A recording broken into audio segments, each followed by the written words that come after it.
We're not scared of talking about crypto in the presence of a police officer or whatsoever, unlike what we have here. But also, like, being kind of serious. That's why Bitcoin is important. Like, there's no reason that people should live here like wage slaves. Like we've spoken about trying to see how going forward, we the media can be self-funded. We're looking at several paths currently. If we want to take the DAO path, if we want to take turn it into like a business empire or something. State here, and I'm excited to see, like, being that, we're finding community here, where our community role can be here, and how we the media can amplify the stories here, and even seeing like I like children, out in Ecuador.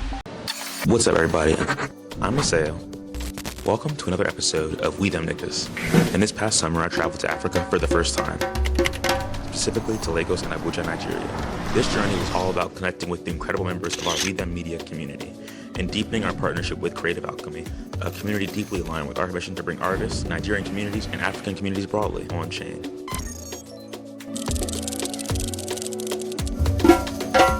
What's up, everybody, and welcome to our episode of We Them Niggas. I'm out here in Gwagwalada. Is that correct? Yeah, Gwagwalada, Abuja. Gwagwalada, Abuja. Yeah. With Sir Daniel himself. How are you doing today? I'm doing all right. I'm happy to be here. I feel like we've done a lot of stuff like in the past few days that have been really interesting. We never left. So go ahead. Jump right back in, Daniel. So I was talking about my experiences in Nairobi. I was saying shout out to the Kenyan government for allowing the use of crypto and supporting like blockchain brands wherever they could. Yeah, so I think that's a big plus for them. And it's been creating employment. I went to the Bitmart office location there in Nairobi. And it's in their branch manager or something, with a friend of mine too. Yeah, I think that was like really productive, but I was more impressed with how it is blockchain brands are creating employments for African countries that allow like an offline, like aerial locations for staffs and then employ citizens of those countries. Unlike what we're having here in Nigeria, where the government is had several issues with Binance. So I feel like that's crazy. Because like crypto is something we can actually use to hedge against inflation. We've seen the Naira go up several percent, double digits in the past 4 months, which is really crazy. And the devaluation of the Naira has continued falling against the dollar. So I think that's crazy. So I feel like my experience there was really let's say eye-opening to see a developing country like us, but I could see the huge acceptance of and openness when it comes and willingness when it comes to the use of blockchain technology. So I was really happy about that, and I not just the Ethereum Frontiers Africa. I also attended the Bitcoin Pizza Day there while I was there. Yeah, so I got to meet some really cool people. I met some crypto brands ambassadors while I was there also. That was really cool. And I also had conversations with some of them, how their experiences have been, what some of the challenges were. And I noticed some of like they were not having issues maybe off ramping, like us converting from crypto to their local currency. Yeah, and on ramping they were not having such issues. I feel like their issues were more of knowledge gaps. Yeah, they were talking about more training and then how they could actually get more information on how they could get the full benefits of when it comes to funding or getting grants. Some of them having knowledge gap on, okay, how do I stake? How do I farm? How do I do this? How do I do that? That's where most of the challenges were. But they were not scared of talking about crypto in the presence of a police officer or whatsoever, unlike what we have here. So I think it was a cool experience. And in fact, I went to a local kiosk to get bananas and some avocados. And I spoke to the lady about crypto, and she said, why am I in Nairobi? And I said, I'm here for like a crypto conference. And she was like, oh, okay. And I told her about blockchain, and she was really interested. And I said, we have a different situation over there. We can't talk about crypto or whole crypto conferences in Nigeria. It has to be tagged blockchain or decentralized finance, something, but not just crypto. Yeah. Or your event will be shut down. So if you notice our events, with the media events with Creative Alchemy, we couldn't be tagged like a crypto event or anything. But we spoke about crypto and NFTs and blockchain. Yeah. So it was a different experience for me. I did kind of notice that. Yeah, I can actually see how it's a different experience. I think that's dope that you were able to go and explore and see where their conversation is in relation to this one and juxtapose those two things at contrast. I guess jumping forward from there to like being here with myself over the last 2 weeks, how has this journey been, and how has this informed how you perceive your role in We The Media moving forward? I would say for me, Like we've spoken about, trying to see how going forward, we the media can be self-funded. We're looking at several parts currently. If we want to take the DAO parts, if we want to take the creating a business, turning it into like a business empire or something. My role there will be whatever paths we want to take. I want to play an active role because I feel like I've gotten so much value from the media, and I feel like it's the right thing to do to help it get to its next level and to be able to like onboard new members and also give them the support they need to get to wherever they are going to in that when it comes to their blockchain journey. So I see myself playing an active role moving forward because I feel like the community have not just shown to be supportive but have lived up to expectation and have also done a lot. Shout outs to every member of like the We the Media community because my trip was sponsored by them. Yeah, so I think I'm very grateful for that. So I feel like having a community like that supports, I feel like it's a community where everyone wants to be a part of. So I see myself playing an active role as we move forward to the next role of either becoming a DAO or launching businesses. So I see myself playing a very active role and being like more of a pillar of the community. Yeah. That's exciting to hear. Yeah. And I guess, how have the last 2 weeks been for you, like a role in the community aside? Yeah, here I feel like let me use the word brand ambassador for We the Media over here. yeah, I feel like my community members now depend on me for information and see me as a bridge. The few members we have of We the Media over here in Nigeria has been very cordial. Our relationship has been very cordial with Josh, with Jed, and a few other people that we've had conversation with. Shout out to Jules also. We've had conversations and other things, yeah, behind privately and other things. So I feel like my role would be somewhat of a guide as we go, and I want to like play a more supportive role. But for the past 2 weeks, I think the first thing we had to do, like what you said yesterday, talking about to move forward, you have to go through the past and see what's right and what can be done. Yeah, so yeah, the past 2 weeks have been very revealing. Yeah, it has been like a warrior experience. If not because you were here, I don't think it will take me a while to create time to go see the Badagry, like the Atlantic slave trade route. It will take me a while. I didn't have it in my to-do list, not even on my bucket list. So I think it was good that you were here. So it was like a wonderful experience. The last 2 weeks have been very good. Getting to meet people you talk to online, getting to connect with them, and then with Creative Alchemy, getting to have conversations with them, host a collective event. I think that was really cool. And I think it's bringing about like a stronger bond between we as community members, because now I don't see Josh as somebody I met online. I don't see Jed as somebody I met online. I see them as brothers. I see them as an active part of my life right now over here. Shout outs to them. I feel like Big shout out to them. Yeah, they've become not just regular parameters. They become like really special individuals to me. So it's actually really cool. You're talking about like these past 2 weeks and Joshua and Jed really coming to experience them as brothers and people that are active in your life, and Yeah. I would say I feel exactly the same way, to be honest. I Okay. talked to Jed online over the past like 2 years. I talked to Joshua online over the past 2 years, but like very infrequently. We're really just getting to spend time with them, see how they interact with me, how they interact with others, how we can interact together. I think like there was no drama ever in our Airbnb. Like Yeah. That was really cool. That was very Yeah, cool. if we felt like we've known ourselves all our lives. Yeah, we're just like cool. And then I had those people. I was doing the dishes. Shout outs to me. Shout out to you. But I felt like everybody knew their role. Shout out to Jeff for being our chef. Cook for us while we were in Lagos, in the Lagos Airbnb. Cook for us in ABJ. So I think that was really cool for him. I felt like he was a better cook than me, so I didn't bother trying to cook or anything. He was definitely a better cook than me. Yeah, so I was just focused on the dishes. I didn't like everywhere was being like messed up, but I felt like that was my role. And then Josh was just doing his thing low key and trying to be hiding when he shouldn't be. What shall I say? So I felt like we understood ourselves. We had this vibe. We had this rhyme, this rhythm that made everybody stay in their lane, but still kept an open mind to connect. So I think that was what helped us avoid any drama. Yeah, that would be it for me. No, I would absolutely agree. I would say I would echo that 1,000%. I think, like I said, it was just dope to be in community. I think like to see the media go from like an online community to people that I can meet and share space with. And, normally, right, when I travel, I'm going to crypto conferences. In this instance, I was just coming here to really spend time with you all and see what the vibes would be like. And I couldn't have been more excited and really appreciative of the vibes that I found. Getting to talk with you all about Web3 stuff and community, getting to talk with you all about the problems here in Nigeria, from inflation to corruption to other things like that. I think it's just been...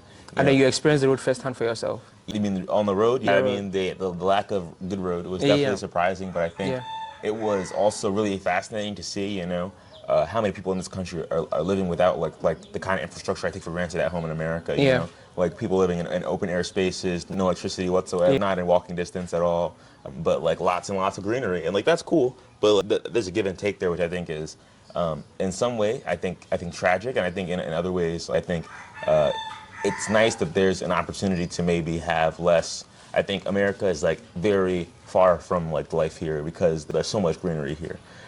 When spaces evolve too rapidly until I think a lot of the natural world can be erased. And I think there's a real opportunity for this country to evolve in a way where there's infrastructure that enables like better quality of life, but without necessarily having to erase the natural world, which I think people don't really take like.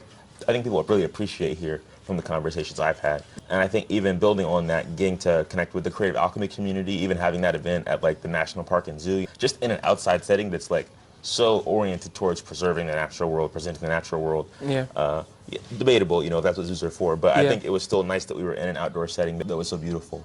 Getting to see their community come out and learn, getting to see your friend from church come and learn, Daniel, and hearing his take on the experience overall and saying it was really informative to him. I was so inspired. I haven't really that was my first panel on Friday at the Creative Alchemy event that we partnered up with, and just getting to document that, and even going from being someone who I thought I'd be taking pictures to being like, let's say you're on a panel, I'm like, oh, I'm on a panel. This is my first time on a panel. I think it was just like absolutely stunning, and I'm so excited. I've been looking for Black people in this space to connect with. That's been my primary focus, and even when I came into this space, I was really oriented towards the media side of things, music and Web3, and so getting to find a Black community of people that are like pretty much like, I'm pretty sure Nexi's the same age as me, 24 years old. And it's just like, wow, these are like literally the people I've been looking for. Peers that are musicians, that care about the future of like creativity, but also how can we use this technology to make a difference in terms of the socio-economic world. And like the political economies we have to negotiate as individuals, regardless of the countries we live in. But we still have to negotiate some kind of political economy. And so it's just been such a blessing to be in the brilliance of all you so smart Black people. From yourself to Ebenezer, to Joshua, to Nexi, to Generic, to Koshbar, to Parker, to Bayo, to anyone else whose name isn't coming to my mind right now. I think it's just been like insane to find like a community like this one, even if I had to travel all the way across the world to West Africa to find that. I think I haven't found a community that's felt more like home so easily in a long time, if ever. So I think this trip has been, to me, like, just so eye-opening about what Africa even is. I feel like in America, they almost work hard to make you feel like there's not any place where it's ideal to be Black. It's like, oh, you just stay in America. Like, what are you going to do? Go to shitty Africa? And it's like, well, what's it actually like in Africa? What does shitty mean? What are the actual problems? We have problems in America, but I think the problems in America are more oriented around, I think, finance, like kind of like similar to here, honestly, but also I think race is a big factor. I think like, the powers that be, the same way they're saying Africa's a shitty place per se, are saying like Black people are shitty. So it's like in America, it's like, you're trying to negotiate, maybe not being a prince who scammed people, but it's being like a Black person who might rob people. It's like someone went missing, you're probably the reason it's missing. Like, I think like if you're upset, you're aggressive. I think it's just like it's hard to be seen as an even peer. I think in a predominantly white space, it's not committed to seeing your dignity and humanity every day. And so that's what I would say is most exciting to me about entering this space. Is I feel like I haven't had my dignity, my humanity, or like my integrity questioned once since I got here. And that to me is just like, I'm just not used to not having to worry or think about those things. And so I think for me it's been transformative in that sense, just in terms of giving me a broader perspective of what life is like here, but also the inflation. I'm like, wow, I feel like a rich guy here. But but also like, dang, it's kind of scary. Like, this is why Bitcoin's important. Like, there's no reason that people should be living here like wage slaves, working for like you call it Naira a shitcoin, like literally less than a thousandth of a US dollar, and like less than $30 US being somebody's monthly wages is insane to me. In the US we're fighting to even get a $15 hourly wage in some places, and so like the cost of living being like different here, I think is reflective more of the monetary policy than the actual like cost of living, because the quality of life is not the same. It's just like cost of living to have a lower quality of life, and I feel like it's a shame to see that the state here, and I'm excited to see like being that we're finding community here, what our community's role can be here, and how we the media can amplify the stories here, and even seeing like Ayo, what he's building, out in Ikorodu. I think it's awesome to see someone focusing on trying to bring resources and education to Black people here, like across Africa. He wants to be a school for software developers that are interested in building on chain. And I think it's just like, you know, coming into this space, like I call them CS niggas, the people that go to school to study computer science to get financial stability. I think a lot of the CS niggas are afraid of blockchain because it's not stability. Like, study computer science for stability, not for like contracting work with no benefits. Yeah. And it's like, cool, you might make some crypto and like, you know, really become wealthy, but like, what do I do now? It doesn't even seem necessarily legitimate to people. So just saying what he's doing to me was very inspiring, and I'm excited overall about returning to West Africa in the future. I know Eat Safari is coming up. I'm definitely super pumped to ideally be there. I know I won't be at Accra, but I'm just really excited to go back home with this experience. I'll be able to get this content edited and start to share it with my audience and really just think more long term about how we as members now of Creative Alchemy and also as like a leadership team and we in media, just thinking more and more about like what the world of artists needs, what we can do as people who are leaders in this space. So the award you gave me, right, it's like says that, you know, I am a humanitarian working hard to like bridge the blockchain gap between Africa and the rest of the world. And I think there really are, you know, like super powerful like organizations in crypto already that are established, and I don't think a single one is like really run by black people. And so that really has been my commitment. And they don't really care. They just want to onboard users over here. We don't get value for using those products. Sorry to cut you short, but I feel like these guys just want to onboard new users over here in Africa. They want just onboard, like, you want people to use their product, and we don't get value for it. There's no corporate social responsibility where we use this product and some part of the revenue or whatever is generated comes back here for some projects, funding, like I discussed with you, the funding to end open defecation, to create literacy, blockchain education. All these are things that we can look into, and then some of these big crypto brands can say, use our products and some part of this revenue comes back to Africa to do this. And these things are verifiable and done. I think that would actually like help policymakers begin to look, okay, if these people who we think don't want to be controlled, we don't have control over them, because their fight with decentralization is that they want to keep control. So if these crypto brands can bring some control, can bring some value from the users they've onboarded over here in Africa, I feel like when we get value, say this road or center, this event center or this blockchain center or whatever is made by, let's say, Polygon, for example, more people, the government, policymakers will be like, if we're fighting these guys and these guys have done something like this that benefits our people, benefits our communities, how much more if we'll bring them here, give them license to operate here, they will do much more. So I think it's a disconnect, and I feel like they also must have to be willing to stretch a hand of friendship. They don't want to like keep ignoring, keep quiet, as when the governments of African nations have said they don't want crypto, they don't want blockchain brands, and they just keep quiet and just avoid the country altogether. I lost money when Coinbase shut down in Nigeria, and I lost some money. It wasn't millions, but it was something. But I had no government was going to fight for me when we get my money back, so I just had to just bear the loss and just move on. Do you get? So the game, yeah. So I feel like we need to the blockchain brands have to be willing to stretch a hand of friendship to the government, but most importantly to community members. Almost be diplomats. Yeah, and then use that to build cordial relationship, and then be able to give value from what they've gotten to communities over here in Africa. And when they do this, it will create acceptance and publicity for them. Yeah. Obviously, if something is done by, let's say, the Ethereum Foundation, for example, if a project, a pipe-borne water, a solar powered pipe-borne water is created in a community, What's of course, that? A solar panel what? A solar panel pipe-borne water. What's that? Like drinkable water. Yeah, clean water in environments. Most communities, like the trenches that we went to, they don't have. Most of them don't have pipe-borne water. Yeah, so you talking about private? Gwagwalada where we were the other day? That's Gwako village. Gwako village. Yes. So it is private citizens that have this pipe-borne water and then sell to the general public. There is no government-owned free pipe-borne water. Yeah. So when blockchain brands can do things like this, that benefits the community, open for all, free for all, they can tag this Ethereum Foundation or donated by Ethereum Foundation. It has been done with Bill Gates and his wife foundation. Those things that have been done. So that automatically gives free publicity to them, and they'll be like, okay. And then people will say, okay, what's this? Who is this blockchain brand? Who are these people that give us this free water, this and that? Do you understand? And they want to know more about them. That automatically gives them free publicity. Yeah. So they must see, I want them to see, especially Nigeria, I want them to see Africa, especially Nigeria, as the future.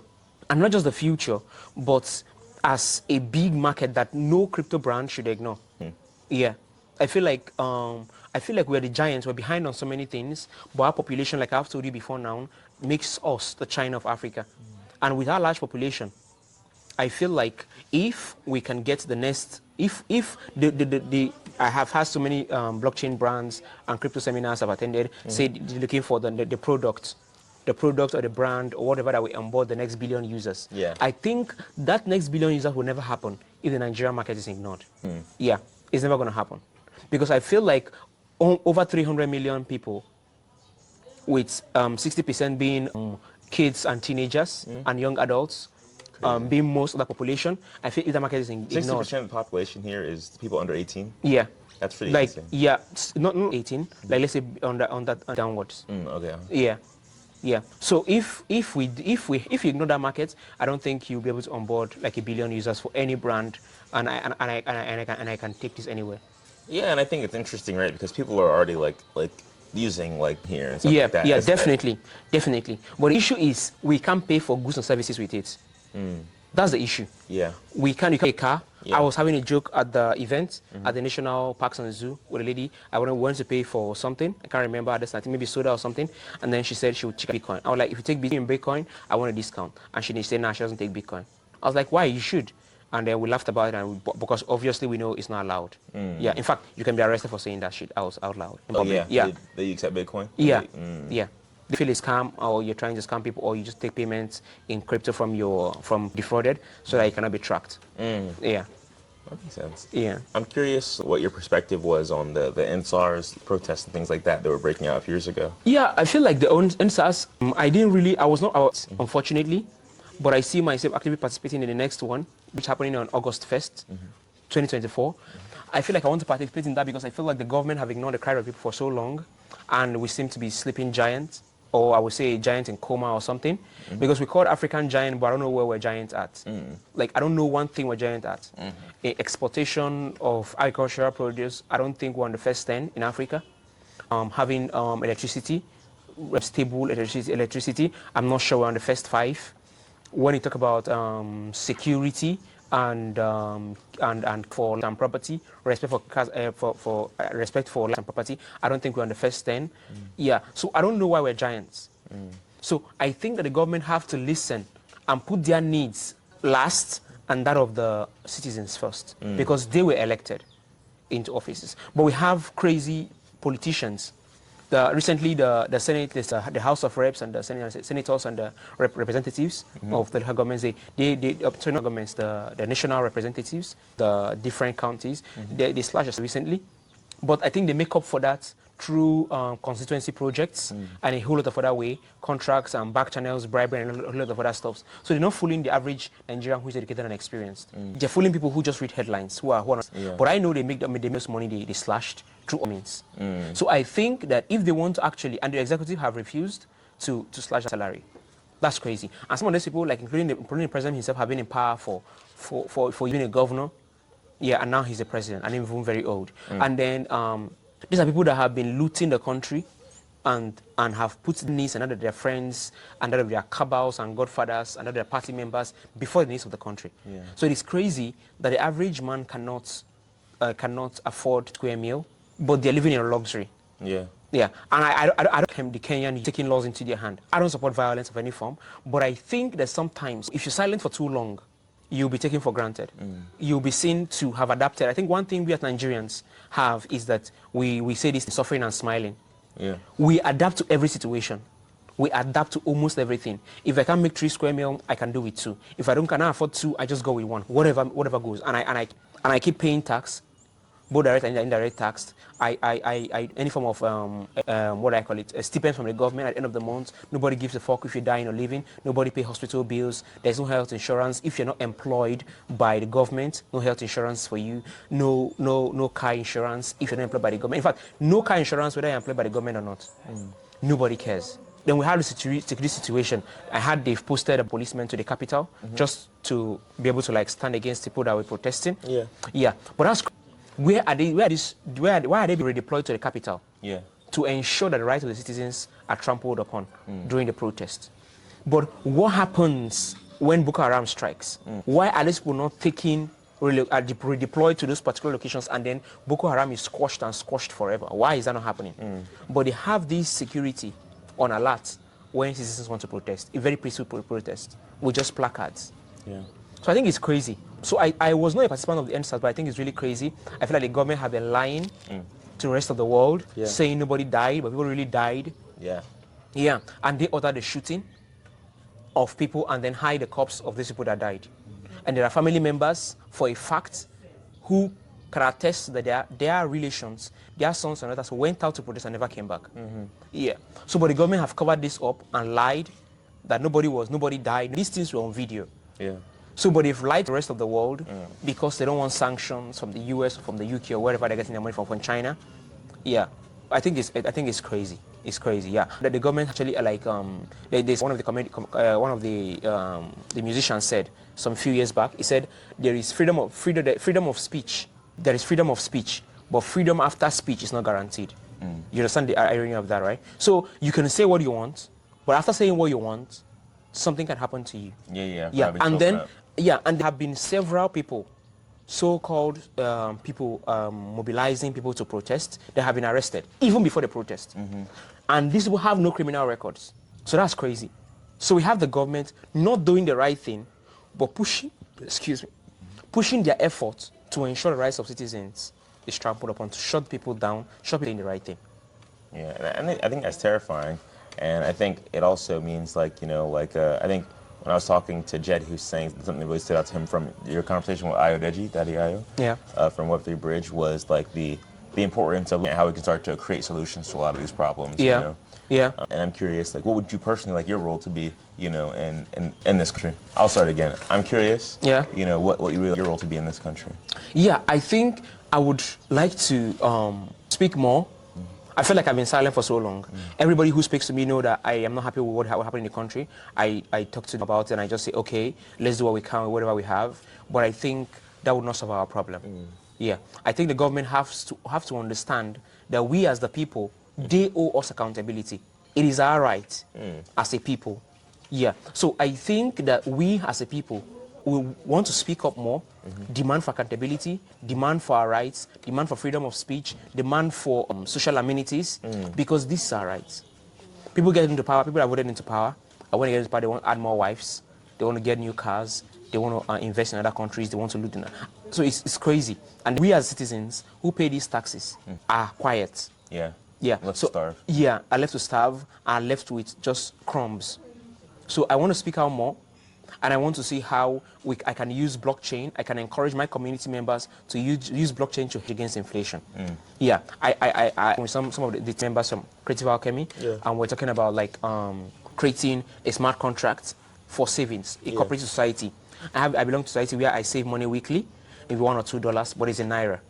So if I'm able to save 200 Naira at the end of the year, in the purchasing power, I will have 200,000 in cash, but this purchasing power would be less because of inflation.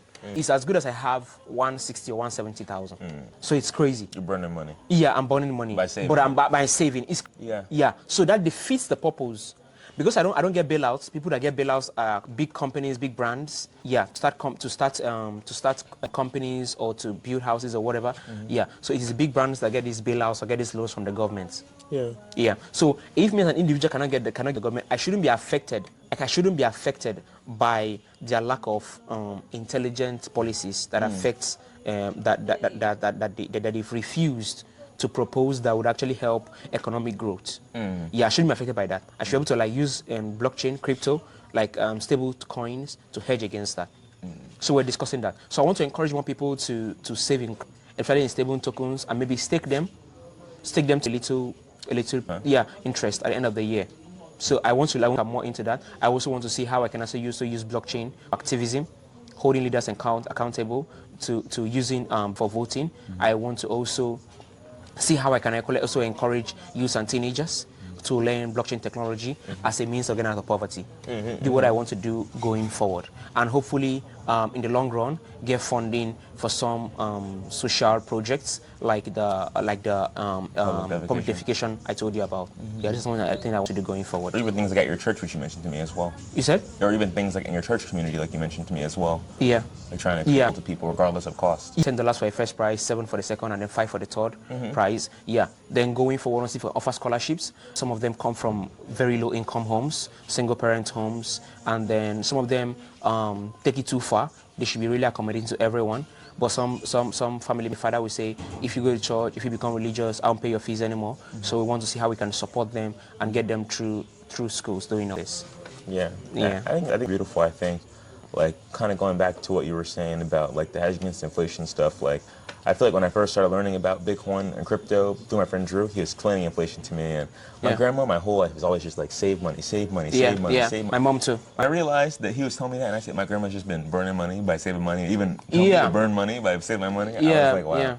If you're not invested in like the stock market per se, then you're really kind of not even able to hedge against inflation in a reasonable way. And it seems like Bitcoin is kind of the first time that anybody in the world can hedge against like any centralized currency inflating, which I think is such a beautiful thing. Especially like I can't like how real like the concerns of inflation became when I got here. Yeah. Because it's super hard to get out of it. I think once it's really far gone, and I think a lot of people were happy in the U.S., you know, when they started giving out money during the pandemic. Yeah. I was too slow, I didn't get any, but there would have been thousands of dollars in my pocket, so I feel kind of dumb to this day. But I think during the pandemic, nobody kept the fire on my butt that I didn't have all that money, I think. So I think it's okay. But but over here, nobody was giving out money in the pandemic. Yeah. Well, I hear that, but you guys already had everything devalued. But I think like thank you.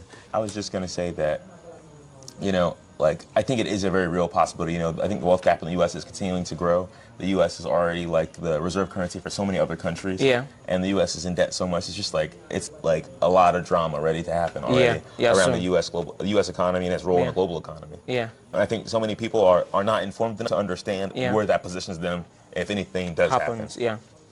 And so I'm really eager to continue to use this platform to, I think, kind of do all the things that you mentioned, but also really just to hammer into people all around the world, you know, how important it is for us to understand the monetary policies, the governments that, you know, that they're democratic, you know, how they actually operate when it comes to how they value our labor and how they value the quality of our lives. Because I think the monetary policies that they implement are a direct reflection of those things. Yeah. Yeah. And I think like being here, like that has become like paramountly clear. And like, there's nothing else I should be more invested in learning than like understanding the monetary policies that surround me, the political economy that determines my life. And I'm just very eager to continue to go down this new rabbit hole. Okay. So, okay. Like, also we'll talk about like filming and changing the narratives through capturing and keeping, through getting interactions with people who are already like doing like really good things on chain. Okay. Some of the crypto brands that have been doing this, No, I got that. Yeah. Well, after I had a conversation with Daddy Ayo. Yeah. All right. And I guess like, as we move towards closing out the interview, I guess some of the final things like that we did early on in this trip, you know, we went to the Fellow Shrine and we went to go see the Web3 bridge out in Ikorodu, as we mentioned. I'm really curious, like, if there's any other things that you feel inspired to do after being on this trip.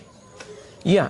I want to talk. I would also want to like shine a spotlight on some African brands, crypto brands, or Web3 brands that are really doing big things. As we went to the Web3 bridge. Yeah, I feel like after having a conversation with him, before now, you know, we're talking about changing narratives of talking about like how do we shine this spotlight on crypto brands that are, or Web3 brands that are doing really well, doing amazing stuff. Shout out to the IO and the Web3 bridge team. I think they're doing an amazing job. Yeah, so shout out to them. But I think that we don't have them on spotlight. We don't have them from magazines and Forbes and everywhere in front of people talking about it. What they talk about is a scam. I had that Meta shutdown about over 30K Facebook pages associated with scams and fraud recently. So I think that while we're combating this negative publicity, we can combat it not just by ensuring they're arrested or whatsoever. We can also combat it by ensuring that we shine the spotlight of the right people doing right, people doing the right thing, people building on chain, people supporting Web3 or crypto brands, people working in top places. When we talk about one of the most Nigerian, you can talk about when you talk about like people representing us properly. It's you talk about I think Dr. Yinka, I can't remember his name, working in African Agricultural Bank or something. Talk about Okonjo Iweala. Talk about Chimamanda Adichie. You talk about these people are really doing big things as Nigerians. So when you talk about when you meet a Nigerian who is intellectual, who is smart, and then you say Nigerians are scammers, you tell you what about Chimamanda Adichie? What about Linda Ikeji? What about this person? So you talk about people who are doing right. So we need to do that on Web3. Do you understand? Yeah. We need to do that in Web3. So I want to shine a light as the resources come, as I'm able to get funded. I want to be able to shine a spotlight on these Web3 brands doing big things, doing the right thing, making us proud. I want to shine a light on Nigerian brands and also African brands also. Yeah.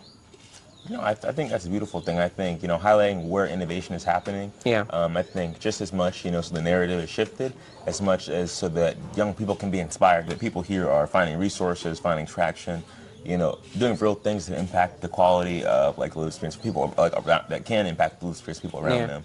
I think it's so important for people just to know that there's hope.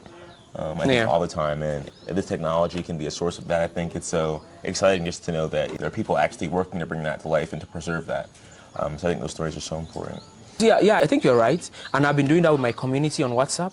I've been trying to onboard new users. When I told you I'm trying to combat the whole idea where people think that, where some of these youths and young people think that the only way that they can make money through internet fraud. Do you get?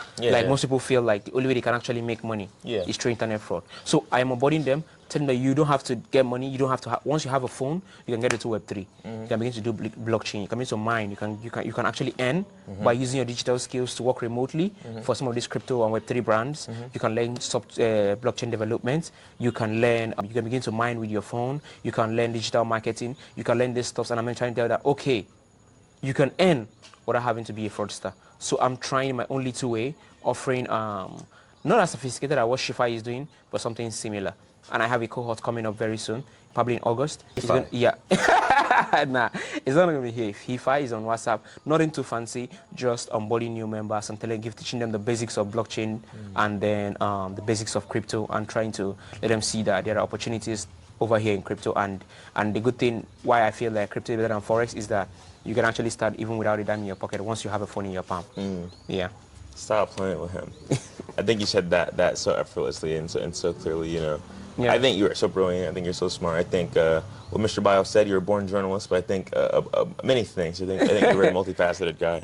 And I feel so blessed once again to have you as my peer on this journey. Yeah. I feel like in the song we made last night, I was saying, I didn't do this alone. I feel like I found community, which made this a lot easier. And you've definitely been a huge part of that yourself. Thank you. Julian, absolutely see why. I think like without the three of you, I feel like where I am right now wouldn't be real. And many other people as well. But I think the three of you primarily have been, really like not just holding me accountable, but just checking in on how things are going. Shout out to Russ as well, someone that's, been a mentor in some ways to me as well. And Sirsu, the FWB community for helping us with our first grant to go to Denver this year. Yeah. But I think this has been such an incredible journey so far, and I'm so excited to be on this next chapter. I feel like even being here is a milestone in my journey, and looking forward at the role that we can play in supporting Africa and further establishing themselves in their and I guess our financial sovereignty in the world, so that we can actually have innovation that's like unstifled. Like there's nothing to stifle it. We could be on the moon next year. I appreciate you so much for being with me on this trip, making sure that I'm safe, acting like a big brother, a dad, even at times. I think church today was beautiful. Everything about being with you has been beautiful, and I'm excited to return and continue to collaborate and brainstorm on what the next year can look like for us and what we can accomplish. Yeah, I feel like the future is bright for media. We've crossed the anonymity stage, like the crypto and blockchain gives this, so you can have a working relationship with somebody and never meet them for 10 years or even forever. Yeah. But I feel like we've been able to like bridge that gap. We've moved past that stage. We've been able to put faces to names and name tags on Discord and Twitter and everything. So I think that's a big milestone. I feel like we've moved past that, and we are not just a community. I feel like we're more like a family. Yeah, I feel like we're a closely knit group that want to be able to support each other and help each other. We're not in competition. We're trying to like use our collective strength to go far. So I feel like we've not done much. I feel like we're like a rocket. We're like a speed train just taking off. So I feel like we're going to go places. We're going to do big things. Yeah. Fly straight to the moon. Yeah. I was thinking about what Joshua said in the song. Yeah. Got a call from Danny, bro. It's poppin'. I'm so excited just to be in this with you all. I think once again, I'm super remiss that Julian couldn't join us being here. Yeah, shout out but to Jules, by the way. Shout out to Jules, huge shout out to Jules. But Yeah. I'm so looking forward to when we can all be in the same room. Yeah, And yeah. be in conversation. And really Maybe just be working towards. maybe eat frontiers. Yeah, sorry. Maybe I'm sorry. What am I saying? Oh, but Eat maybe eat safari. safari. Yeah, that's what I'm gonna say. Yeah, maybe. I think that would be incredible. And Yeah. so I'm eager to see what it all looks like and see Yeah. things come together over the next few months and Yeah, over the next sure. few years for sure. You Yeah. think in God's timing everything comes to fruition. That's what's in my space. Yeah, I believe that. And shout outs to everybody that has supported with the media, from Mr. CY to Ross to Juice, everyone. We really appreciate you guys, and we don't take your efforts for granted. Shout out to every member of the community, every member of the media community. We really appreciate you guys. Thank you, every one of you. You guys are really important to us, and we couldn't be here without you guys, and we couldn't do this journey without you, and we appreciate you all. Peace out from me. Peace out from Dan. And I agree. Thank you for listening. Thank you for tuning in. Thank you for sharing with people. Thank you for letting people in your life know this is important to you. This is so important to us. And just like, I hope that you are coming to community calls, engaging, and let us know what you think, because we have to want this to be of service and of value to you. And if you're finding it to be that, let us know how we can further support you and add value, because we're out here trying to find stories to tell, trying to figure out how we can really make a real world impact with these stories and with the resources at our disposal. So thank you again for tuning in. I appreciate your time and energy. We feel blessed to be in your company, even through these screens. And yes, so we'll close out, I like to say booyah. So 3, 2, 1. Booyah.